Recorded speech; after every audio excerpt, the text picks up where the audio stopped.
If you need to move to where you can see, great. Let me zoom in a little bit here on this. There we go. All right. So histology is referred to, that's the study of tissues. What we were doing with mitosis and meiosis had to do with the cellular level. Now we're going up one to tissues. So it's a little bit more complex organization. So a tissue is defined as a collection of cells and the stuff that's between them, that would be the intercellular material. And all of these cells work together, so they're specialized to do one specific thing or a couple of things. So they have a purpose, they have a common purpose, and they're designed to do that. So histology, this is the microscopic structure. So that means we're going to be looking at them zoomed in very closely. And we plug this in with mitosis and meiosis because histogenesis, this is where the tissues are going to form during embryonic development. So since we talked about that in those germ layers, I'll talk about which ones are derived from which primary layer as we go through them.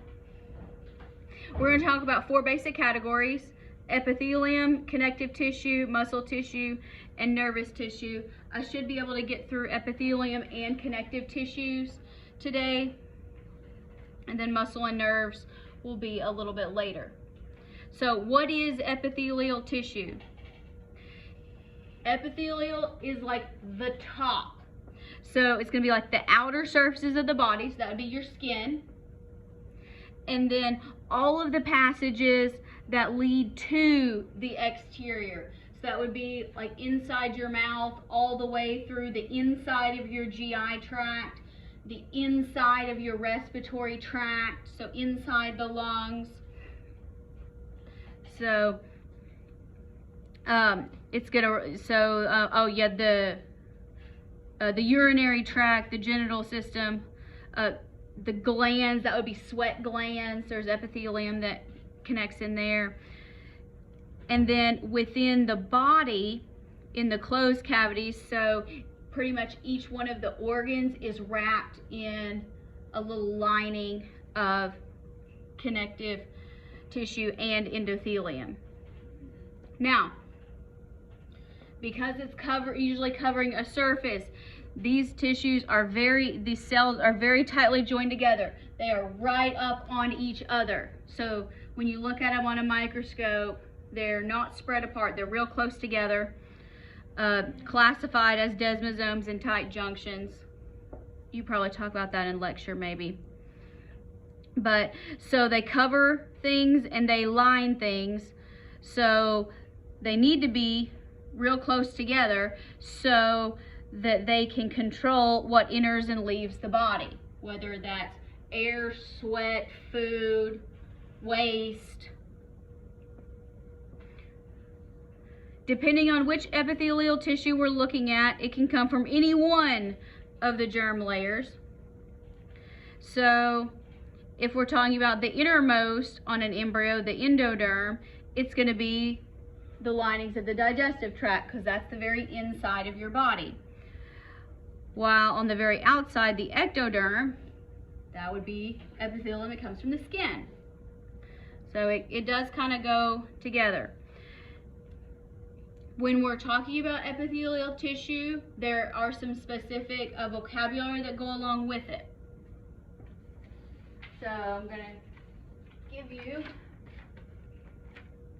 you have the apical surface. Apical coming from the word apex, meaning the top. So the apical surface is the top. So that's going to be what faces the exterior. So on here, this is the top. So we can say that this is like skin maybe. So this would be outer surface. Or if you're talking about the GI tract, this would be the lumen, so the opening. So this part here on the top, that is called the apical surface. Apex, top. Now, depending on where this epithelium is, it might have microvilli or it might have cilia. Microvilli, I'm going to kind of draw a little bit. They're kind of like fingers. So, like fingers on a hand. And what that does is that increases a lot of surface area so that you can move more things in or out of the tissue. Cilia, those are hairs, little hairs, so they're going to look fuzzy, real fuzzy, like this. This is kind of what cilia look like.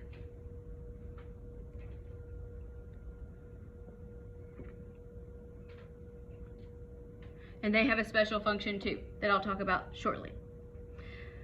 The basal surface is going to be the pole, that would be the area, the layer that faces the bottom. So the basal means the bottom. So this line right here, not the shady part. So that line right there, that would be the basal surface. And then all this in between here, this is just the epithelium. Now, the basement membrane does not have cells. It's directly below this surface here. And it's a glue. It's got some proteins, sugar fibers, protein fibers, and what it does is it actually anchors this epithelium to the underlying connective tissue. If it didn't do that, your skin would just be kind of flopping everywhere. And we don't want that to happen. That's bad.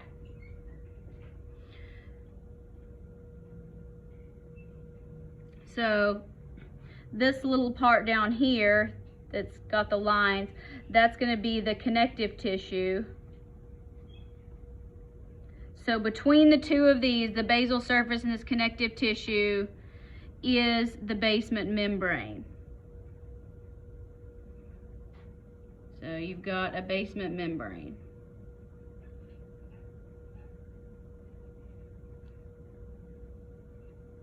And then underneath the connective tissue is the rest of functions. Generally, that's going to be like your muscle tissue, blood, other things like that.